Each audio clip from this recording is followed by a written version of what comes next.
மீனராசினியர்களை பொறுத்த வரைக்கும் ஜென்ம சனி, அதிலிருந்து முடிஞ்சு குரு பார்வை, இதை விட என்ன கேட்க முடியும்? Not more. மீனராசிக்கு முதல்ல இப்போ வரக்கூடியது மன அமைதி, அதுதான் வருது.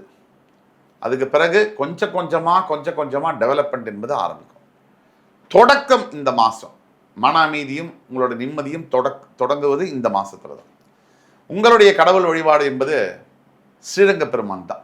நீங்கள் திருச்சியில் இருக்கக்கூடிய ஸ்ரீரங்கநாத சுவாமியை வழிபடுவதும், அதே மாதிரி பெற்ற தாய் தந்தையருக்கு அவங்களுக்கு பிடிச்ச விஷயங்களை செய்வதும், மனசு நோகாமல் நடந்துக்குவதும், இதுதான் உங்களுக்கு முக்கிய பரிகாரம்.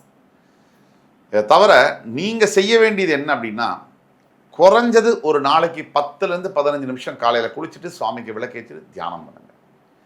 ஆஞ்சநேய சுவாமியை மனசில் நினச்சிட்டு தியானம் பண்ணுங்க. நீங்கள் நினச்சது அப்படியே நடக்கும். இவங்களுக்கான காதல் வாழ்க்கை, கல்யாண வாழ்க்கையில் எப்படி இருக்கும்? கண்டிப்பாக மீனராசிக்கு இப்போ காதல் பண்ணுறதோ கல்யாணம் பண்ணுறதோ சரியான ஒரு இதுவாக இருக்காது. ஏன்னா அஷ்டம சனி சிம்மராசிக்கு சொல்கிற மாதிரி 7.5 சனி ஜென்ம சனியாக இருக்கக்கூடிய இந்த மீனராசிக்கு காதல் கல்யாணம் இதெல்லாம் கொஞ்சம் தள்ளி போடுவது நல்லது.